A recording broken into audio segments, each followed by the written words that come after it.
Hello everyone, जय हिंद। आज की इस वीडियो में हम लोग बात करेंगे कि बिहार दरोगा यह प्री के लिए टेस्ट सीरीज है जो कि रोशन आनंद सर एवं बिट्टू झा सर के द्वारा यह लिखा गया है। यह वॉल्यूम 4 का टेस्ट सीरीज है। इससे पहले वॉल्यूम 1 और 2, 3 का कंप्लीट करा दिए गए हैं। तो देखिए इसमें कल इससे पहले वाले प्रीवियस क्लास में एक और वॉल्यूम यानी 69 टेस्ट यानी ओवरऑल वॉल्यूम 4 का टेस्ट नंबर 1 को करा दिए गए हैं, जिसके लिए अलग से प्लेलिस्ट बना दिए गए हैं। और इन सारे क्वेश्चनों का टेलीग्राम पे पीडीएफ शेयर किए जाते हैं, वहाँ पे क्यूज रिलेटेड और भी क्वेश्चन शेयर किए जाते हैं, तो आप लोग टेलीग्राम से भी जुड़ जाइए। तो चलिए स्टार्ट करते हैं आज का प्रैक्टिस सेट। यह सारे ही प्रश्न सिलेक्टेड हैं जो कि दिसंबर में होने वाली है बिहार दरोगा के एग्जाम के लिए बहुत ही महत्वपूर्ण प्रश्न है। तो चलिए वीडियो को स्टार्ट करते हैं। उससे पहले अगर आप लोग चैनल पर फर्स्ट टाइम आए हैं तो प्लीज़ चैनल को सब्सक्राइब कर दीजिए और वीडियो को लाइक कर दीजिएगा, जिससे कि आगे आने वाले वीडियो का नोटिफिकेशन आपको मिल सके। तो चलिए स्टार्ट करते हैं। आखिरी तक बने रहिए, वीडियो को स्किप नहीं कीजिएगा। सारे ही प्रश्न सिलेक्टेड हैं। यह बिहार एसएससी, बिहार पुलिस और बिहार दरोगा के लिए महत्वपूर्ण है। तो आज का प्रश्न दिया हुआ है कि भारत में क्रमशः कितने राज्य तथा केंद्र शासित प्रदेश स्थल रुद्ध यानी लैंड लॉक है? तो ऑप्शन बी हो जाएंगे, यानी 19 राज्य तथा 4 केंद्र शासित प्रदेश हैं जो कि स्थल रुद्ध हैं। नेक्स्ट प्रश्न देखते हैं क्या है। नेक्स्ट प्रश्न है कि हिमालय की उत्पत्ति का मुख्य कारण क्या है? तो ऑप्शन ए हो जाएंगे भू संचलन। इसे हम लोग प्लेट टेक्टोनिक थ्योरी कहते हैं। तो प्लेट टेक्टोनिक थ्योरी के द्वारा ही जब दो सागर आपस में टकराए थे, दो जो पर्वतें थी आपस में टकराए थे, जिससे कि हिमालय का वहां से उद्गम हुआ था। ऑप्शन ए बिल्कुल सही हो जाएंगे। नेक्स्ट है कि रंजीत सागर परियोजना किस नदी पर निर्मित है? तो रंजीत सागर परियोजना किस नदी पर निर्मित है? तो उसे ही हम लोग थीन परियोजना के नाम से जानते हैं। रंजीत सागर को क्या जानते हैं? इसे थीन परियोजना भी कहते हैं। तो यह रावी नदी पर स्थित है। ऑप्शन नंबर सी बिल्कुल सही हो जाएगा। नेक्स्ट है कि जलोढ़ मृदा में निम्न में से किसकी अधिकता होती है? तो ऑप्शन डी हो जाएंगे, यानी पोटास की अत्यधिक उसमें होती है जलोढ़ मृदा में। नेक्स्ट प्रश्न दिया हुआ है क्या है कि देखिए, एक तरफ है रामसर स्थल और दूसरी तरफ राज है। तो यहाँ पे दिया हुआ है कि सशस्तम कोटटा झील, यह जो कहाँ पे स्थित है यानी किस राज्य में है? तो सशस्तम कोटटा ये झील है जो किस राज्य में स्थित है? तो देखिए यह केरल में हो जाएंगे। यहाँ से देखते हैं, यहाँ पे दिया हुआ है बेम्बनूर वेटलैंड कॉम्प्लेक्स, तो यह कहाँ पे है? तो यह हो जाएंगे तमिलनाडु में। तो ऑप्शन बी हो जाएंगे। एक है कि सरसई नवार झील, तो सरसई नवार झील कहाँ पे स्थित है? तो यह उत्तर प्रदेश में हो जाएंगे। और एक है सोमोरेरी झील कहाँ स्थित है? तो यह है लद्दाख में। तो सोमोरेरी झील हो जाएंगे लद्दाख। तो ऑप्शन नंबर डी बिल्कुल सही हो जाएंगे। नेक्स्ट है कि कच्छ के क्षेत्र में कम गहरे कुआं को क्या कहा जाता है? तो उसको क्या बोला जाता है? तो उसको वीरदास बोला जाता है। ऑप्शन नंबर ए बिल्कुल सही है। कच्छ की जो रण क्षेत्र है वह किस राज्य में है? तो यह गुजरात में स्थित है। कच्छ से ही एक और प्रश्न पूछता है कि वहाँ पे एकमात्र नदी है जो मतलब वहीं से उद्गम उसका होता है और वहीं पे खत्म हो जाता है, तो वह एक लूनी नदी है जो कि कच्छ के रण में पाया जाता है। नेक्स्ट प्रश्न पूछ रहा है कि अंतर्राष्ट्रीय राइस रिसर्च इंस्टीट्यूट यानी IRRI का प्रथम दक्षिण एशिया क्षेत्रीय केंद्र यानी जिसकी स्थापना दिसंबर 2018 में की गई थी, तो इसको कहाँ बनाया गया था? तो यह हो जाएंगे ऑप्शन बी, यानी वाराणसी में। देखिए आप लोग यहाँ पे कंफ्यूज नहीं होइएगा। यह पूछ रहा है कि अंतर्राष्ट्रीय राइस रिसर्च इंस्टीट्यूट, अगर पूछता कि चावल अनुसंधान केंद्र तो कटक होता, लेकिन यहाँ पे राइस रिसर्च इंस्टीट्यूट पूछ रहा है तो यह वाराणसी हो जाएंगे। नेक्स्ट है कि निम्न में से किस खनिज का उपयोग फास्फेट उर्वरक फास्फेरिक अम्ल बनाने में किया जाता है? तो किस उर्वरक का उपयोग किया जाता है? तो हो जाएंगे ऑप्शन सी, यानी एपाटाइट का उपयोग किया जाता है। नेक्स्ट प्रश्न है कि देश का न्यूनतम साक्षरता वाला जिला 37.22% 2011 के जनगणना के आधार पे कौन है? तो यह हो जाएंगे, कौन सा हो जाएंगे? तो अलीराजपुर मध्य प्रदेश हो जाएंगे। अलीराजपुर मध्य प्रदेश का यह जिला है। अगर बात किया जाए साक्षरता की, तो 2011 की जनगणना के अनुसार देश का सर्वाधिक साक्षर जिला साक्षर राज्य कौन है? तो सर्वाधिक अगर बात किया जाए तो यह केरल हो जाएगा और सबसे कम तो अब यह बिहार हो जाएगा। वहीं बात किया जाए ओवरऑल साक्षरता तो 74% है और केरल में मात्र 92 से 94% तक वहाँ की साक्षरता है। और बिहार का कितना है? तो बिहार का 61 से लेकर 63 तक साक्षरता है, तो आप लोग ध्यान रखिएगा। नेक्स्ट प्रश्न है कि भारत में बड़ी इलायची का सबसे बड़ा उत्पादक राज्य है। तो देखिए यहाँ पे पूछ रहा है बड़ी इलायची, आप लोग कंफ्यूज नहीं होइएगा, तो ऑप्शन डी हो जाएंगे, यानी सिक्किम राज्य में। अगर केवल इलायची पूछता तो केरल होता, लेकिन यहाँ पे बड़ी इलायची पूछ रहा है, ऑप्शन नंबर डी हो जाएंगे। नेक्स्ट प्रश्न दिया हुआ है कि जूनो मिशन नासा द्वारा किस ग्रह के अध्ययन के लिए भेजा गया है। तो यह बृहस्पति हो जाएगा। जूनो से हम लोग देखिए ऐसे याद करेंगे, जू से हो जाएगा जुपिटर, प्लस एन से हो जाएगा नासा, एन से क्या हो जाएगा नासा, इसलिए तो दोनों को मिला के बनाया गया, तो यह बृहस्पति को अध्ययन के लिए भेजा गया है। नेक्स्ट प्रश्न दिया हुआ है कि इताबीरा पहाड़ी लौह अयस्क क्षेत्र किस देश में स्थित है। तो इताबीरा किस देश में स्थित है, तो यह हो जाएगा ब्राजील में, तो ब्राजील में स्थित है। नेक्स्ट प्रश्न है कि ऐसे पतंग जिनका उपयोग लंबे समुद्री यात्रा के दौरान जलयान को रोककर जलपान व ईंधन हेतु किया जाता है, उन्हें क्या कहा जाता है। तो उसे क्या कहा जाता है, तो उसे पोर्ट ऑफ कॉल कहा जाता है। जिस तरह से हम लोग कैसे याद करते हैं कि जब भी कोई ट्रेन स्टार्ट होती है तो एक दूसरे जंक्शन पे जाकर रुकती है, जहाँ पे यात्री कुछ सामान को खरीदते हैं खाने पीने के लिए, या जो रेल वाले डिपार्टमेंट वाले होते हैं तो अपना उस पर कुछ कुछ वहाँ पे खरीदते हैं, या कोई सामान को वहाँ पे उतार चढ़ाव होता है। तो जिस तरह से यह होता है कि जो पानी में सी चलती है तो बड़ी बड़ी पोर्ट इसके लिए यह जंक्शन की काम करती है, तो उसे हम लोग पोर्ट ऑफ कॉल कहते हैं।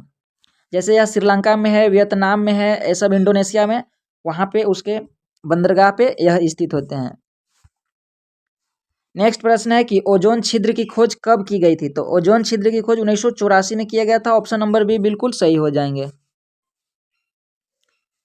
नेक्स्ट प्रश्न दिया हुआ है, क्या है नेक्स्ट प्रश्न कि निम्नलिखित फसलों में से कौन सी एक मीथेन और नाइट्रस ऑक्साइड दोनों का सर्वाधिक महत्वपूर्ण मनोभेदी क्या है कि मनोदभवी स्रोत है। तो यह हो जाएंगे धान, तो ऑप्शन नंबर बी बिल्कुल सही हो जाएंगे।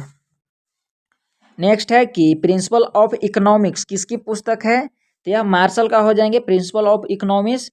अगर बात किया जाए कि इकोनॉमिक्स का पिता किसे कहा जाता है, तो यह एडम स्मिथ को कहा जाता है, तो आप लोग कंफ्यूज नहीं होइएगा। नेक्स्ट है कि 2022 से 23 के दौरान राष्ट्रीय राजमार्ग का कितने किलोमीटर विस्तार किया जाएगा। तो कितना किया जाएगा, तो यह 2500 किलोमीटर विस्तार किया जाएगा, ऑप्शन नंबर ए बिल्कुल सही हो जाएंगे।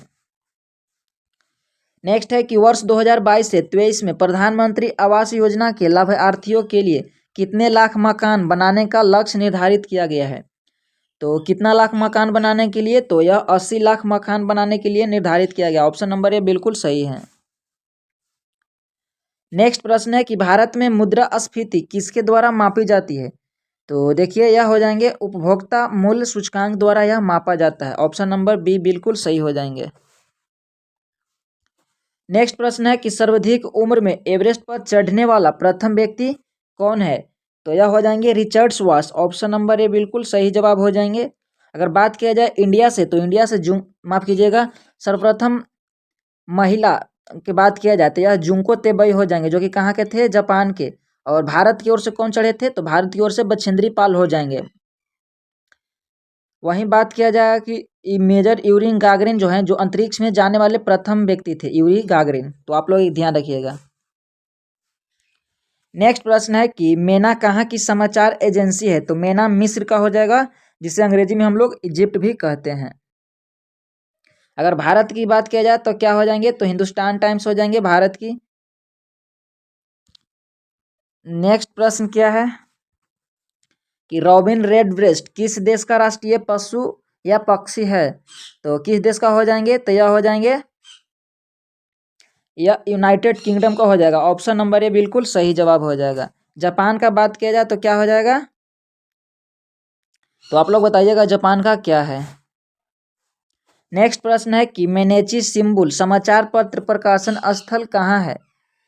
तो ऑप्शन नंबर ए हो जाएंगे, यानी यह टोक्यो जापान में है मेनेची सिंबुल। अगर वीडियो अच्छे लग रहे हैं तो एक लाइक जरूर कीजिएगा। नेक्स्ट प्रश्न दिया हुआ है कि नॉर्वे देश की संसद का क्या नाम है। तो नॉर्वे देश की संसद का क्या नाम हो जाएगा, तो स्टोटिंग हो जाएगा, ऑप्शन नंबर बी बिल्कुल सही जवाब हो जाएंगे।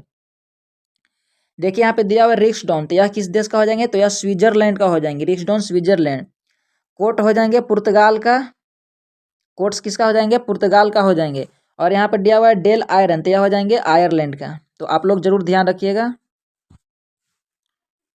नेक्स्ट प्रश्न है, क्या है नेक्स्ट प्रश्न कि सर्वोदय दिवस कब मनाया जाता है? तो यह 30 जनवरी के मनाया जाता है सर्वोदय दिवस, या इसी दिन हम लोग शहीद दिवस के नाम से भी जानते हैं। नेक्स्ट प्रश्न है कि क्या है कि मृगनई का महल कहाँ स्थित है? तो मृगनई का महल कहाँ स्थित है? तो यह ग्वालियर मध्य प्रदेश में स्थित है। मृगनयनी का महल कहाँ स्थित है? ग्वालियर मध्य प्रदेश। नेक्स्ट प्रश्न दिया हुआ है कि नालंदा महाविहार जो विश्व विरासत को कब यूनेस्को में शामिल किया गया है? तो देखिए मात्र बिहार का 2 स्थल को शामिल किया गया, तो एक हो जाएगा महाबोधि मंदिर बोधगया, और दूसरा कौन सा है? तो नालंदा महाविहार। तो यह 2016 में इसे शामिल किया गया यूनेस्को।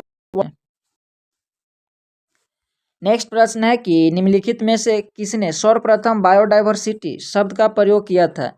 तो वाल्टर जी रोसे ने किया था। ऑप्शन नंबर सी हो जाएंगे बिल्कुल सही जवाब। नेक्स्ट है कि फ्लाई एश एक प्रदूषक दहन उत्पाद है जो प्राप्त है जलाने से, तो किसको जलाने से? तो यह हो जाएंगे, देखिए यह कोल पत्थर के कोयले को जलाने से प्राप्त होता है। ऑप्शन नंबर ए हो जाएंगे। नेक्स्ट है कि पगमार्क तकनीक का प्रयोग किया जाता है, तो पगमार्क तकनीक का उपयोग किसके लिए किया जाता है? तो यह किया जाता है विभिन्न वन्य जंतुओं की जनसंख्या के आकलन के लिए। ऑप्शन नंबर सी हो जाएंगे। नेक्स्ट है कि परितंत्रों की घटती उत्पादकता के क्रम में उनका निम्नलिखित में से कौन सा अनुक्रम सही है? तो कौन सा अनुक्रम सही हो जाएंगे? तो देखिए सबसे फर्स्ट में आ जाएगा मैंग्रोव, उसके बाद में आ जाएंगे घास स्थल, फिर से झील और महासागर। तो ऑप्शन नंबर सी हो जाएंगे। नेक्स्ट प्रश्न दिया हुआ है, क्या है कि आमतौर पर समाचारों में आने वाला Rio+20 सम्मेलन क्या है? तो यह है एक धारणीय विकास पर सस्टेनेबल डेवलपमेंट संयुक्त राष्ट्र सम्मेलन है। तो ऑप्शन नंबर ए हो जाएंगे। देखिए यहाँ पे दिया हुआ है मिलान करने वाले हैं, तो चलिए हम लोग इसको देखते हैं। देखिए पूछ रहा है, क्या पूछ रहा है कि नियंत्रण परिषद की स्थापना, तो नियंत्रण परिषद की स्थापना कब हुआ था? तो यह पिट्स का भारतीय अधिनियम यानी 1784 में। तो बी हो जाएंगे, ए का 2 हो जाएंगे। देखिए यहाँ दिया सर्वोच्च न्यायालय की स्थापना, तो सर्वोच्च न्यायालय की स्थापना कब किया गया था? तो ए हुआ था नियामक अधिनियम 1773 यानी ए, यानी 2 का ए। तो इस तरह से हो जाएगा 2, ए का बी और बी का 1, तो इस हिसाब से हो जाएगा सी का 3 यानी इंग्लिश मिशनरियों को भारत कार्य करने की अनुमति। तो यह हो जाएगा चार्टर अधिनियम 1813, और गवर्नर जनरल की परिषद में कानूनी सदस्य की नियुक्ति, तो यह हो जाएंगे चार्टर अधिनियम 1833। इस तरह से ऑप्शन बी हो जाएंगे बिल्कुल सही जवाब। नेक्स्ट प्रश्न दिया हुआ है, क्या है? नेक्स्ट प्रश्न है कि अध्यक्षनात्मक यानी प्रेसिडेंटियल शासन का उदय सर्वप्रथम किस देश में हुआ है? तो यह किस देश में हुआ है? तो ऑप्शन डी हो जाएंगे, यानी संयुक्त अरब अमीरात से यह हुआ है। नेक्स्ट है कि निम्नलिखित राज्य के नीति निर्देशक सिद्धांत के विषय में पहचान कीजिए। तो यह हो जाएंगे मद्य निषेध, यानी जिसके लिए 47 आर्टिकल है। वहीं बात किया जाए अस्पष्टता की अंत, तो यह आर्टिकल 17 हो जाएंगे। और बेगार अथवा बाल श्रम निषेध, तो यह आर्टिकल 23 हो जाएंगे। फैक्ट्रियों एवं कारखाने में बाल श्रम निषेध, तो यह आर्टिकल 24 हो जाएंगे। तो एकमात्र आर्टिकल है, तो ऑप्शन सी हो जाएंगे, जो कि यह DPSP से लिया गया। कहाँ से लिया गया है? DPSP, जिसके लिए यह भाग 4 हो जाएंगे, जो जिसका आर्टिकल कितना है? तो 51, माफ कीजिएगा, जिसका आर्टिकल है 36 से 51 है, जो आयरलैंड से लिए गए हैं। तो इससे इतना ही क्वेश्चन बनता है बेसिक, तो एकमात्र हो जाएंगे सी। नेक्स्ट है कि भारत की आत्मनिर्भर समाज व्यवस्था का वर्णन करते हुए किसने कहा कि भारत की ग्राम व्यवस्था छोटे छोटे गणतंत्र हैं? तो यह चार्ल्स मेल्टकॉफ ने कहा था। किसने कहा था? ऑप्शन नंबर ए, चार्ल्स मेल्टकॉफ ने। नेक्स्ट है कि सितंबर 2003 में न्यायालय के एक निर्णय से भारतीय समाज में महिलाओं की स्थिति प्रतिष्ठित हुई, वह न्यायालय है, तो मतलब वो किसके मतलब कहने पे ऐसा हुआ था? तो हो जाएगा भारत का सर्वोच्च न्यायालय। Option number A. नेक्स्ट है कि जम्मू एवं कश्मीर का सदर ए रियासत पद नाम कब बदलकर राज्यपाल कर दिया गया था? तो कब कर दिए गए थे? तो इसके लिए हो जाएंगे ऑप्शन नंबर डी, यानी 1965 में कर दिया गया था। नेक्स्ट है कि आपातकाल की घोषणा की स्वीकृति हेतु संसद के सक्षम रखा जाना आवश्यक है। तो 1 माह के अंदर, यानी ऑप्शन नंबर ए हो जाएंगे बिल्कुल सही जवाब। 1 माह के अंदर रखा जाना आवश्यक होता है। नेक्स्ट है, क्या नेक्स्ट दिया हुआ है कि निम्नलिखित संविधान संशोधन अधिनियम में से किस एक के अंतर्गत भारत के संविधान की 8वीं अनुसूची में 4 भाषाएं जोड़ी गई है, जिससे उनकी संख्या बढ़कर 22 हो गई है? तो कौन से हो जाएंगे? तो ऑप्शन सी हो जाएंगे, यानी संविधान संशोधन, यानी 92वां संविधान संशोधन अधिनियम के तहत। यह किस वर्ष हुआ था? तो यह 1993 में हुआ था। नेक्स्ट प्रश्न दिया हुआ है कि पिछड़ी जाति आयोग के प्रथम सभापति कौन थे? तो यह हो जाएंगे काका साहेब कालेकर। ऑप्शन नंबर बी बिल्कुल सही हो जाएंगे। नेक्स्ट है कि संविधान का कौन सा अनुच्छेद मुख्यमंत्री के दायित्वों को परिभाषित करता है? तो कौन सा अनुच्छेद हो जाएंगे? तो अनुच्छेद 167 हो जाएंगे। ऑप्शन नंबर डी बिल्कुल सही है। नेक्स्ट है कि सिंधु घाटी के स्थल यानी कालीबंगा के संदर्भ में निम्न में से कौन सा कथन सत्य है? तो देखिए, इसका अर्थ है काला चूड़ियाँ, ये बिल्कुल सही है। यह है कि यहाँ के खेत जोते जाने का प्रमाण मिले, तो ये भी सही है।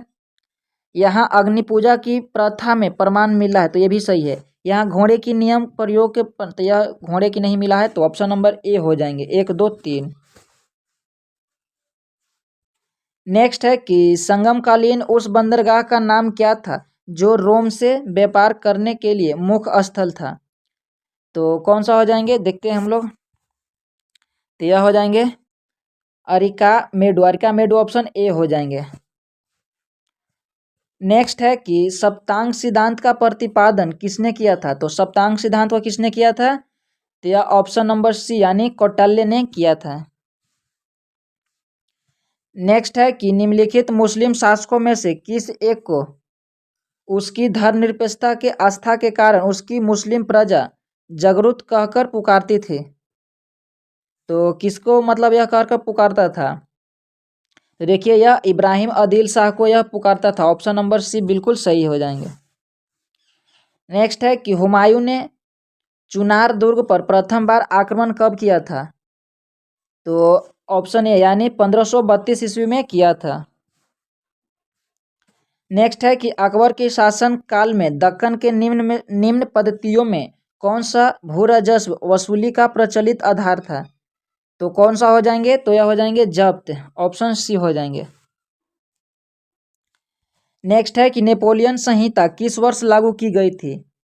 तो किस वर्ष लागू किया गया था? तो यह हो जाएंगे 1804 में। ऑप्शन नंबर बी बिल्कुल सही हो जाएंगे।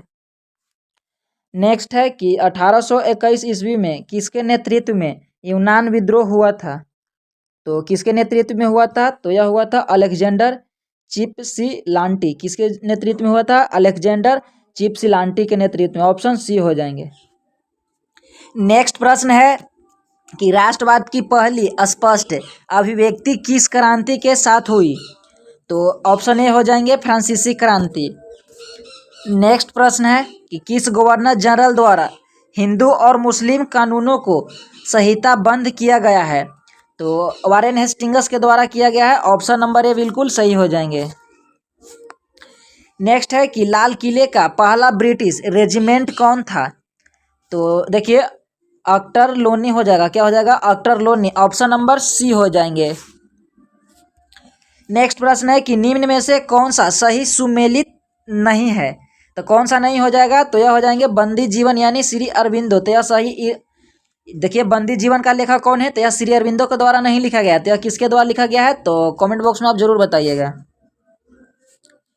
नेक्स्ट है कि किसने स्वयं को मोहम्मद साहब के बाद एक और पैगंबर का यानी कृष्ण का अवतार बताया है?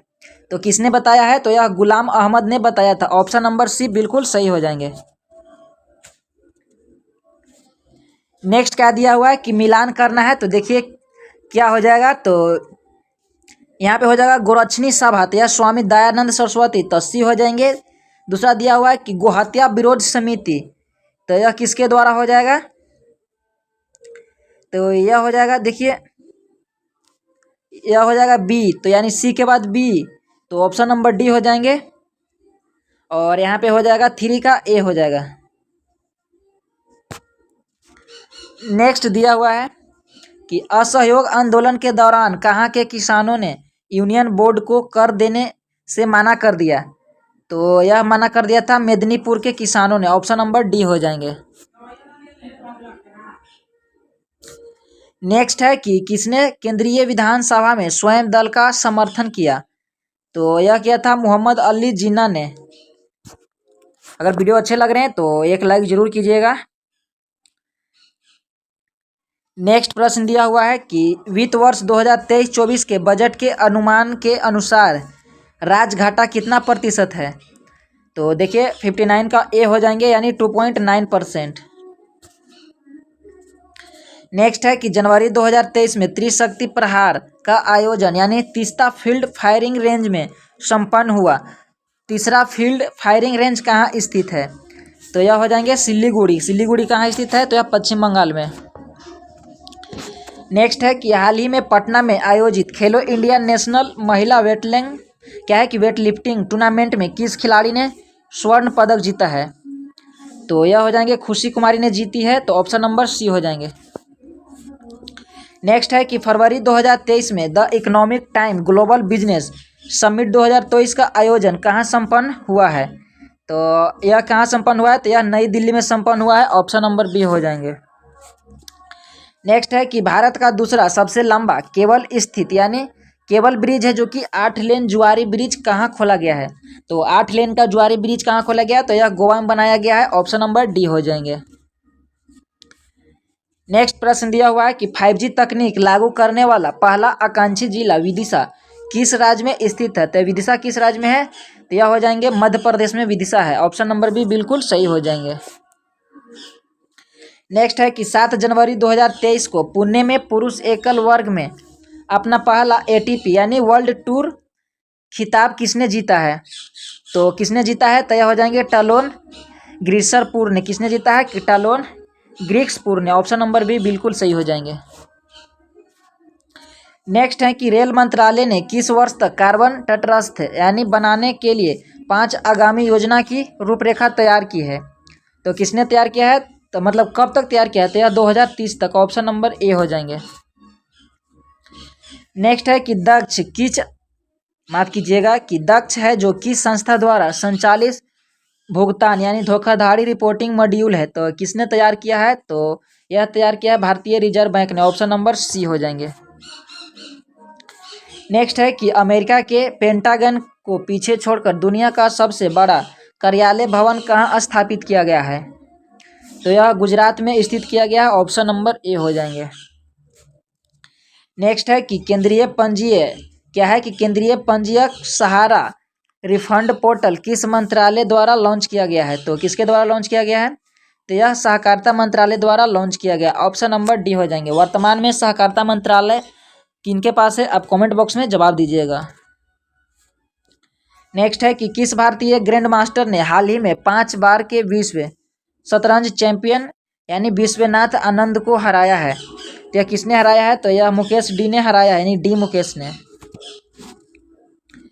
नेक्स्ट है कि राष्ट्रीय उपभोक्ता विवाद निवारण आयोग का अध्यक्ष किसे नियुक्त किया गया है, तो किसे नियुक्त किया गया है, तो यह नियुक्त किया गया है जय शाही को, ऑप्शन नंबर डी हो जाएंगे। नेक्स्ट है कि सोमालिया में भारत के अगले राजदूत के रूप में किसे नियुक्त किया गया है, तो किसे नियुक्त किया गया है, तो यह नियुक्त किया गया है नामगाया सी खम्पा को, ऑप्शन डी हो जाएंगे। देखिए यहाँ पे लास्ट प्रश्न क्या दिया हुआ है।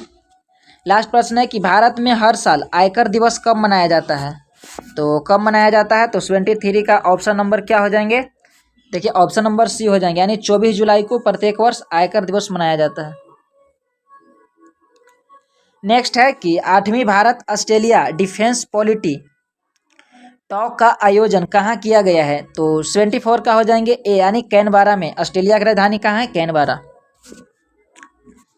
नेक्स्ट है कि माफ कीजिएगा 19 जुलाई 2023 हिमाचल प्रदेश के मुख्यमंत्री ने राग प्रकाश नामक पुस्तक का विमोचन किया है। यह पुस्तक किसने लिखी है? तो यह लिखा है डॉक्टर ओम प्रकाश कौल ने। ऑप्शन डी हो जाएंगे। नेक्स्ट है कि हाल ही में किस मुख्यमंत्री ने जगन्ना अम्मा यानी वोडी योजना शुरू किया है? तो यह आंध्र प्रदेश के मुख्यमंत्री ने शुरू किया है। जब भी आपको क्वेश्चन में जगन्ना से मिले कोई इसी प्रकार का क्वेश्चन तो सीधे आपको क्या टिक करना है? आंध्र प्रदेश। नेक्स्ट है कि पादप कोशिकाएं जंतु कोशिकाएं से किसकी अनुपस्थिति के कारण भिन्न होती है? तो यह हो जाएंगे तारकेंद्र यानी सेंट्रियोल। ऑप्शन नंबर सी हो जाएंगे। नेक्स्ट है कि मलेरिया निदान हेतु आर्टिथर नाम की औषधि प्राप्त होती है। तो कहाँ से प्राप्त होते हैं? तो यह बीजीय पादप से प्राप्त होते हैं। ऑप्शन ए हो जाएंगे।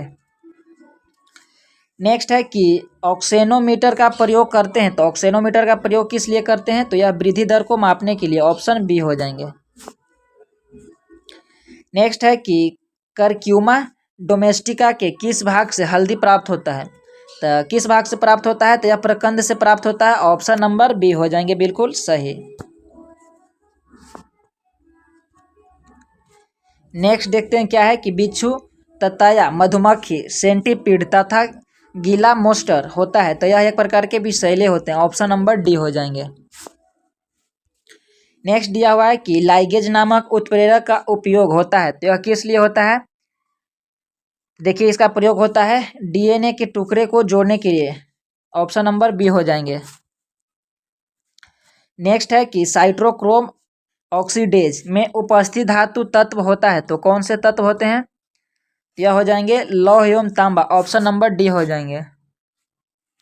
नेक्स्ट है कि सर सीवी रमन को भौतिक का नोबेल पुरस्कार प्राप्त हुआ था। तो कब प्राप्त हुआ था? तो यह हो जाएंगे 1930 में यानी 1930 में प्राप्त हुआ था। इनको रमन प्रभाव की। अगर प्रथम भारतीय को बात किया जाए तो कौन हो जाएंगे? किनको नोबेल पुरस्कार दिया गया था? तो हो जाएंगे यह रविन्द्रनाथ टैगोर जी को दिया गया था गीतांजलि के रचना के लिए।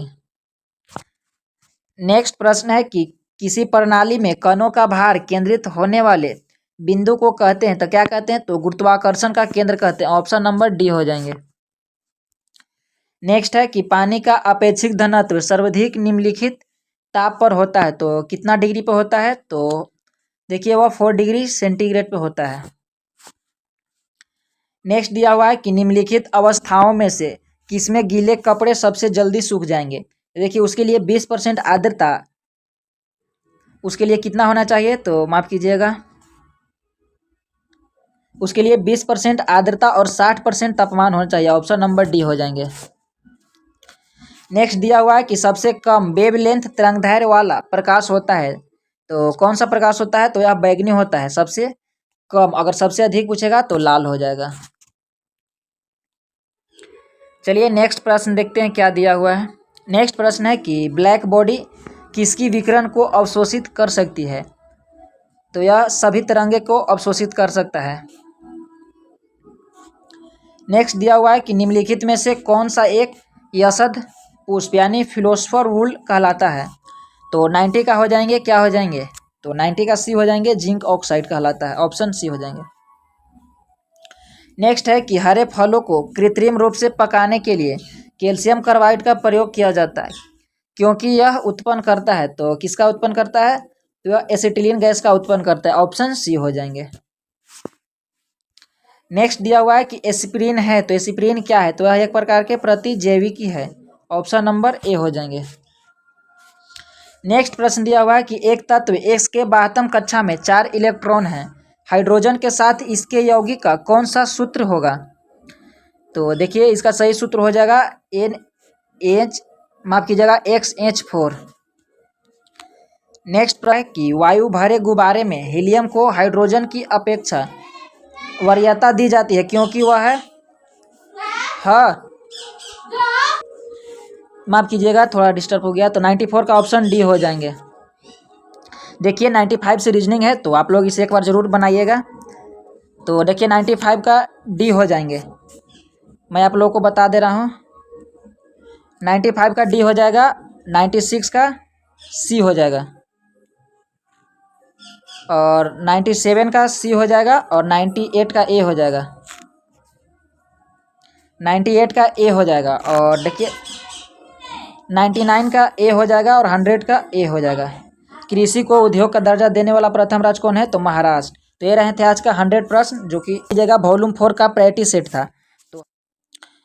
तो कैसा लगा आपको यह टेस्ट? तो यह देखिए वॉल्यूम 4 का टेस्ट नंबर 2 था, तो हम लोगों ने कंप्लीट कर लिए हैं। थोड़ा बहुत इधर उधर हो गया है बोलने में, माफ़ कीजिएगा। तो कैसा रहा वीडियो कमेंट करके जरूर बताइएगा। वीडियो अच्छा लगे तो लाइक कीजिएगा। Thank you.